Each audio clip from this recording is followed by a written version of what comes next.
Master CV నమస్కారం. Master స్వరూపులుగా విచ్చేసిన యోగ మిత్రులకు నమస్కారం. ముందుగా కిందటి లోటస్ కాంగ్రిగేషన్ దాకా మనతో పాటు ఉన్నటువంటి ఆర్ఎస్పి శాస్త్రి గారు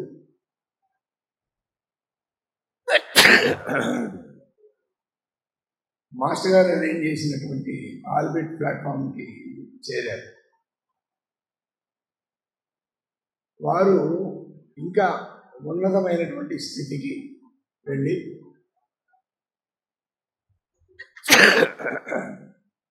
తిరిగి మన యోగమిత్రులను అనుగ్రహించడానికి మళ్ళీ భూమి మీదకి వచ్చి మనందరికీ మంచి సందేశాలని ఇస్తారని భావిస్తూ ఇప్పుడు ఒక నిమిషం పాటు వారి ఉన్నత స్థితిలో ఆనందమయ లోకంలో ఉండాలని కోరుకుంటూ ఒక నిమిషం ధ్యానం చేద్దాం. మాస్టర్ సివి నమస్కారం. యోగ మిత్రులు శ్రీ ఆర్ఎస్పి శాస్త్రి గారు ఈ చెంతకు చేరిన సందర్భంగా వారికి ఒక ఉన్నతమైన స్థితిని కలిగించి తిరిగి భూమి మీదకు పంపించి మా యోగ మిత్రులకు కావలసిన గైడెన్స్ ఇప్పించేటట్టు చేయమని ప్రార్థిస్తున్నాము. మాస్టర్ నమస్కారం.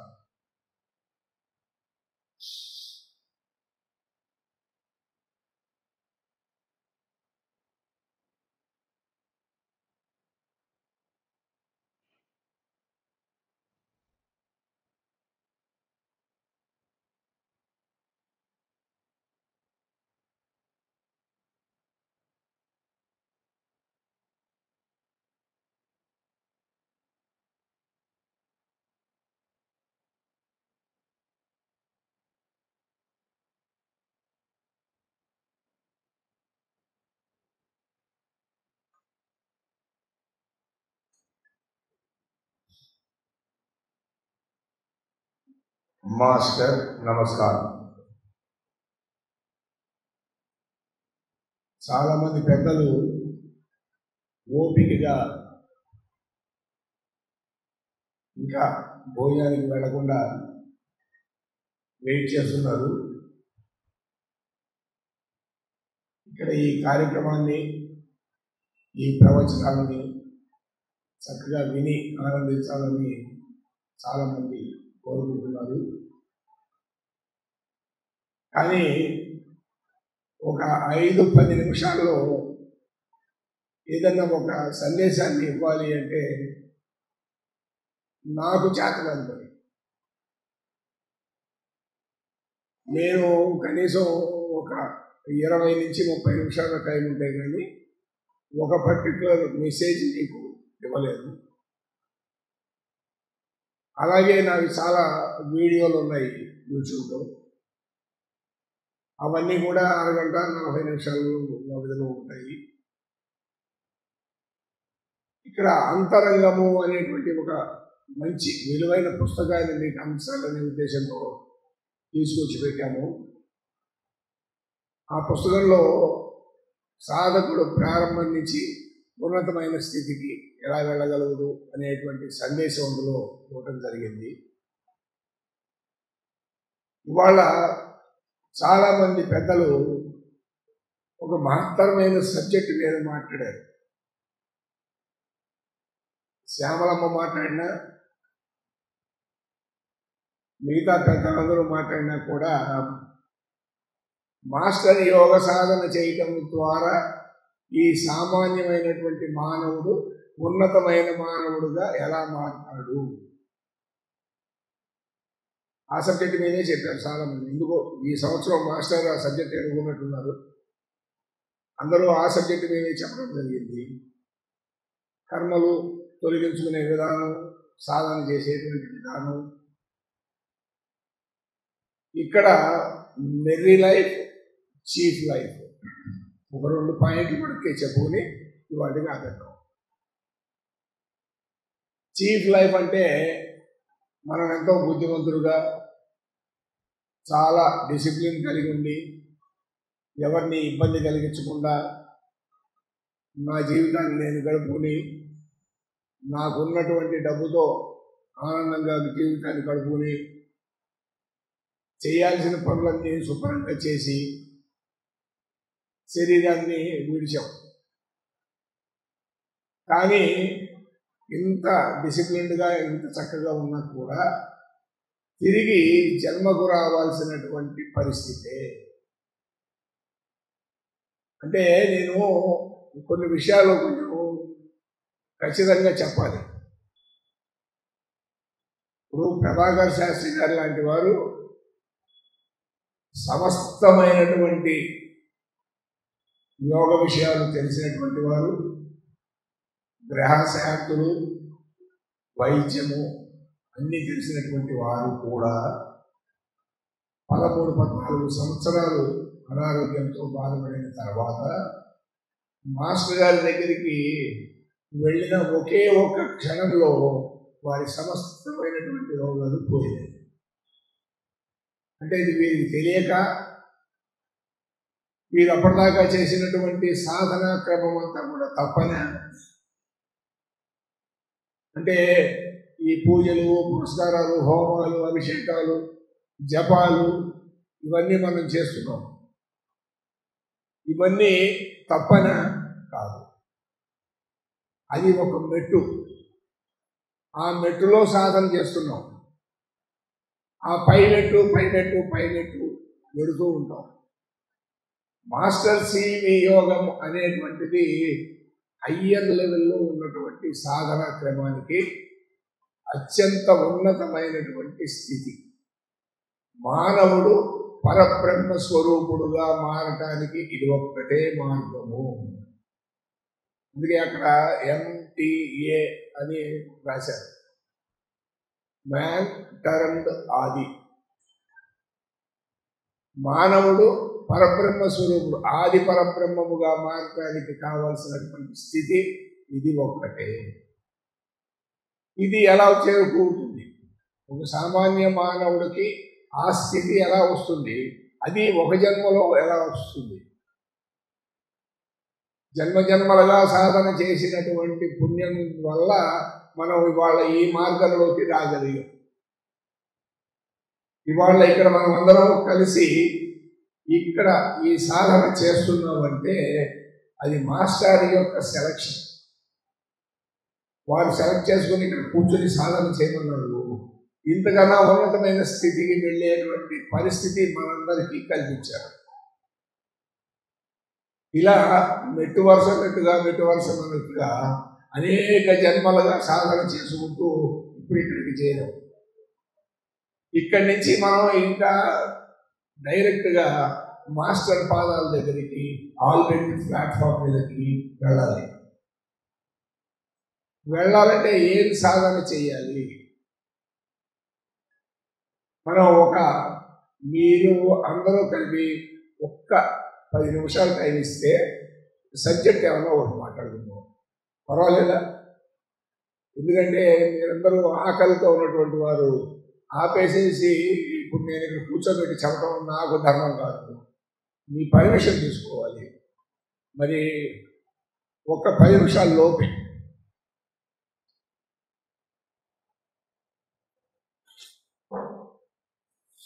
మాస్టర్ గారు యాక్చువల్గా ఒక మంచి సబ్జెక్టు సెలెక్ట్ చేసి ఇచ్చారు. అది ప్రజెంట్ చేయాలి అంటే గ్యారంటీగా 30 minutes పైన పడుతుంది. సరే, చాలామంది వచ్చే వాళ్ళలో మన యూట్యూబ్ చూసినటువంటి వాళ్ళు చాలామంది ఏమంటే మీ ప్రసంగం మీరు ఎప్పుడు చెప్తారు వినాలని ఉంది అంటే, ఏమమ్మా వారి ఇష్టం, వారు ఇచ్చే టైం ప్రకారంగా ఉంటుందని చెప్పారు. సామాన్యమైనటువంటి మానవుడుగా ఈ భూమి మీదకు వచ్చినటువంటి మనము ఎలా జన్మకు వస్తున్నామో, జన్మకు వచ్చిన తర్వాత అనేక మంది మన సాధకులు చెప్పినట్టుగా కర్మల యొక్క ప్రభావాన్ని ఏ రకంగా అనుభవిస్తున్నాము, ఆ కర్మల్ని మరి ఏ గురువో దైవమో మనం ఇన్ని జన్మలుగా పూజించుకుంటూ వస్తున్నటువంటి వారు తొలగించుకున్నారా? కర్మ అనుభవిస్తే కానీ తొలగదు కదా.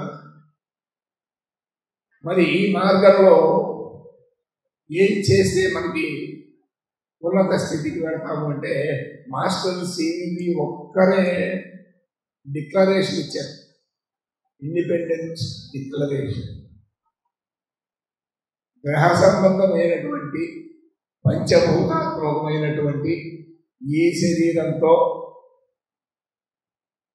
ఈ కర్మలను అనుభవించుకుంటూ ఈ భూమి మీద ఉంటూ ఉంటావా, లేక నువ్వు అసలు ఈ భూమి మీదకి ఎందుకు వచ్చావు, నువ్వు ఏం చెయ్యాలి, ఏం కాబోతున్నావు, ఈ సృష్టి అంతా ఏమిటి, సృష్టి రహస్యం ఏమిటి, సృష్టిలో నీ భాగం ఎంత అనేటువంటి విషయాలు పూర్తిగా తెలుసుకోవాలి అంటే నా యోగా స్కూల్లో చేరండి, అప్పుడు మీకు అన్నీ తెలియజేయబడతాయి.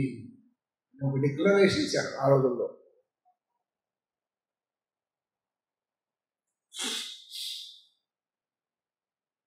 కాబట్టి ఆ డిక్లరేషన్ని చూసి చాలామంది పెద్దలు, డాక్టర్లు, ఇంజనీర్లు, పెద్ద పెద్ద అందరూ చేరారు. ఈ కర్మ ఇలా కూడా చెప్పారు, బండరాయి మీద పడాలి అని అంటే పూర్తిగా చెప్పారు, నువ్వు చిన్నరాయి మీద పడిపోతుంది. అలా కర్మ అనేది అనుభవిస్తే కానీ తొలగదు. అది స్వయంగా ఎవరికి వాడు అనుభవించాలి, లేదా నీకు అభయం ఇచ్చిన గురువు అనుభవించాలి. మాస్టర్ ఏం చేస్తున్నారంటే ఈ కర్మని నల్లిఫై చేస్తున్నారు. నల్లిఫై అంటే నశించేట్టు చేస్తున్నారు. ఆ నశించేటట్టుగా చేయగలిగిన శక్తి మాస్టర్కి ఒక్కడికే ఉంది. మనం కళ్ళు మూసుకొని 45 నిమిషాలు ఉంటున్నాం. 45 నిమిషాలు ఉన్నప్పుడు ఏం జరుగుతుంది? మనలో ఉన్నటువంటి కర్మ ఎవాపరేట్ అయిపోతుంది. మాస్టర్ యొక్క ప్రాణశక్తి సహస్రారం నుంచి మనలో ప్రవేశిస్తుంది. ఈ శరీరాన్ని అంతటినీ ఆ ప్రాణశక్తితో నింపుతోంది. ఆ ప్రాణశక్తితో ఈ శరీరంలో ఉన్న లోపాలన్నింటినీ తొలగిస్తుంది. చక్కటి ఆరోగ్యాన్ని ముందిస్తుంది.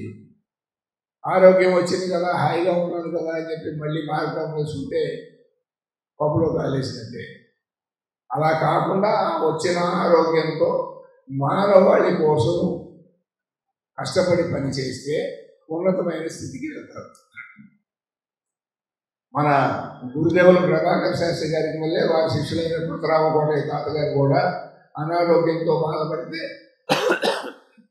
మద్రాసు హాస్పిటల్లో చెప్పారు, అయ్యా ఈయన ఇంకో వారం రోజుల్లో చనిపోతాడు, ఇంటికి తీసుకెళ్ళి అందరికీ కబుర్లు చెప్పుకోండి, ఈ కార్యక్రమాలన్నీ మీరు చేసుకోవచ్చు, లాభం లేదని చెప్పి పంపించేశారు. ఆయన బ్రదరు, కజిన్ బ్రదరు వెంకటేశ్వరరావు గారు, మా గురువు గారు ఒక ఆయన ఉన్నాడు, ఆయన దగ్గరికి వెళ్ళాము, ఆయన మీకు ఖచ్చితంగా రెక్టిఫై చేసి బాగు చేస్తారని నమ్మకం నాకుంది అంటే ఆయన అన్నాడు, ఏంటి నేను నమ్మను, నేను నీకోసం వస్తున్నాను అన్నాడు. సరేలే అని చెప్పి వెళ్ళాను. వెళ్ళి అక్కడ గురుదేవుల దగ్గర చేసినటువంటి కొద్ది క్షణాల సాధనతోనే వీరికున్న అనారోగ్యం అంతా పటాపంచలైపోవడం.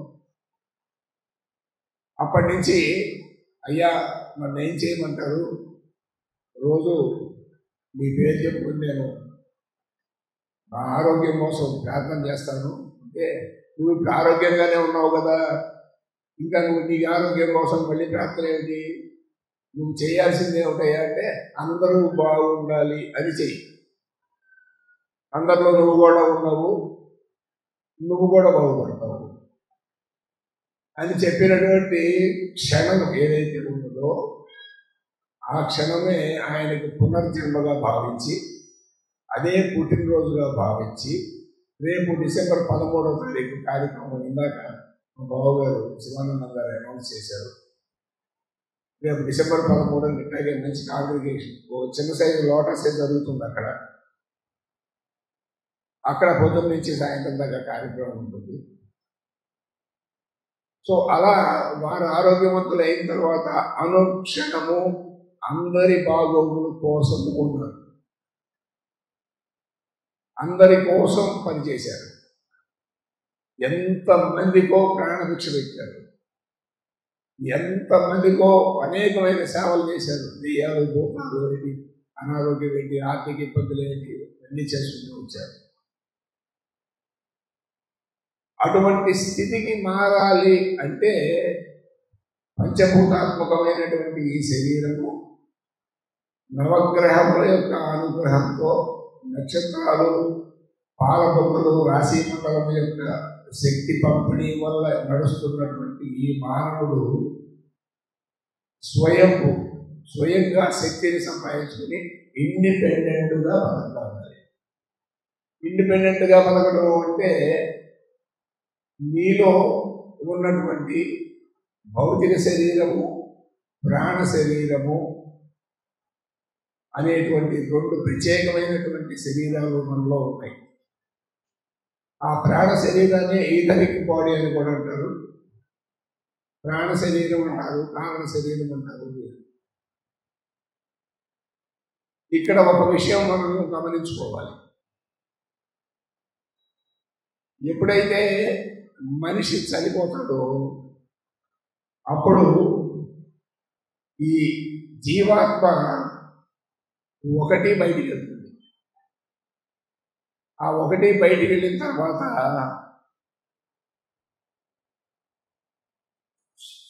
ఒక 12 రోజుల పాటు దాని యొక్క ప్రాణ శరీరాన్ని ఈథరిక్ బాడీ కోసం వెయిట్ చేస్తూ ఉంటుంది. ఈ 12 రోజుల కార్యక్రమం అయిన తర్వాత, అయితే దహనము లేకపోతే ఖననము చేసిన తర్వాత, ఈ శరీరం కాలిపోయిన తర్వాత లేకపోతే కుళ్ళిపోయిన తర్వాత ఆ ప్రాణ శరీరం బయటకు వచ్చి జీవాత్మతో కలిసి మళ్ళీ ప్రయాణం సాగుతుంది. మళ్ళీ ఏ రాశి మండలానికి వెళ్ళాలి, ఎక్కడి నుంచి మళ్ళీ పుట్టాలి, కళాకారం కోసం ఈ క్యాలిక్యులేషన్ అంతా వేసుకుంటారు. దీన్ని మెమరాండం అన్నారు. ఈ లెక్కలన్నీ వేసుకుంటారు. కానీ ఎవరైతే ఈ యోగ సాధన చేస్తారో వారు శరీరాన్ని ఎప్పుడు విలుస్తారో కూడా తెలుస్తుంది. తెలిసినా తెలియకపోయినా చనిపోయిన తర్వాత ఆ జీవాత్మ, ప్రాణ శరీరం, ఈథరిక్ బాడీ కలిసి బయటకు వస్తుంది.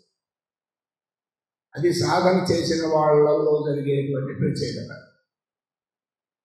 అది ఎలా జరుగుతుంది అంటే మనలో ఉన్నటువంటి కర్మ పూర్తిగా ఎవాపరేట్ కావాలి.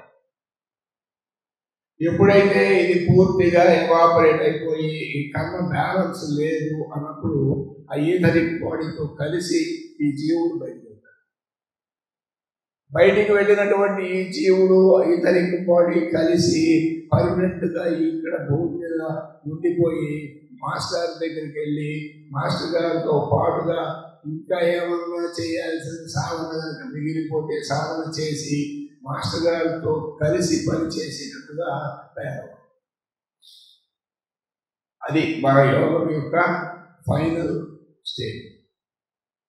మరి మనందరము కూడా ఆ స్థితిని పొందాలని ఆయన అనుగ్రహించి తీసుకొచ్చి ఇక్కడ కూర్చోబెట్టారు. మనం తోచినప్పుడు ప్రేయర్ చేస్తామండి. మాకు ఇవాళ చుట్టాలు వచ్చారండి, ఖాళీ లేదండి, ఇప్పుడు ధనిష్ట అనేటువంటి రోజు ఏదో ప్రేయర్ చేస్తాక అప్పుడు వస్తాం, టిఫిన్లు కూడా పెడతాక, లేదా పుట్టినరోజులో వస్తాం అప్పుడు పెడతామండి అని అనుకుంటే రాకుండా ఖచ్చితంగా పట్టు వదలని విక్రమార్కుడులాగా ప్రతి ఉదయము, మధ్యాహ్నము, సాయంత్రము, మధ్యాహ్నం కుదరకపోయినా ఉద్యోగం, వ్యాపారం, వ్యవహారాల్లో ఉన్నటువంటి వారికి ప్రతి ఉదయము, సాయంత్రము ఖచ్చితంగా సాధన చేసి తీరాలి. ఆ ఒక్క నియమమే మన్ని కాపాడుతుంది.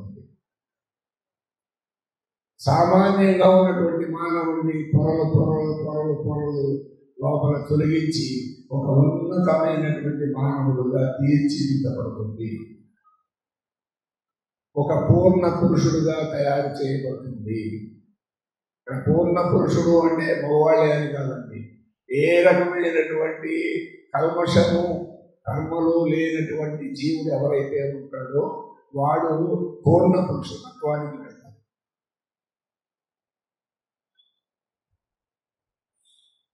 ఆ పూర్ణతో మనకి మాస్టర్ గారు చాలా తేలికగా ఇచ్చేటువంటి మార్గాన్ని ఇచ్చారు. ఇది ఒకటే మార్గము మనని కాపాడేది, ఉద్ధరించేది, మానవాళి మొత్తానికి, ఈ భూమి మీద ఉన్న మానవాళి మొత్తానికి కాపాడేది అది ఒక్కటే. కాబట్టి దయచేసి మిత్రులారా, మీరు ఈ సమయం వృధా చేయకుండా చక్కటి సాధన చేసి ఒక ఉన్నతమైన స్థితికి వెళ్ళే అవకాశాన్ని వినియోగించుకుని చక్కటి స్థితికి చేరి అందరూ ఆనందమయ జీవనం గడుపుకుంటూ మీరందరూ ఆనందమయ లోకాల్లో హాయిగా ఉండాలని ప్రార్థిస్తూ, నాకు ఈ సమయం పాపం ఆయన చాలా అడ్జస్ట్మెంట్లో ఉపయోగం మొత్తానికి నాకు కొంత టైం ఇవ్వడం జరిగింది. ఈ కాస్త టైం ఇచ్చినందుకు చాలా ధన్యవాదాలు. అది కాస్త వివరంగా చెప్పుకోవడానికి మనం కుదిరినప్పుడు మళ్ళీ చెప్పుకుంటాం. నమస్కారం.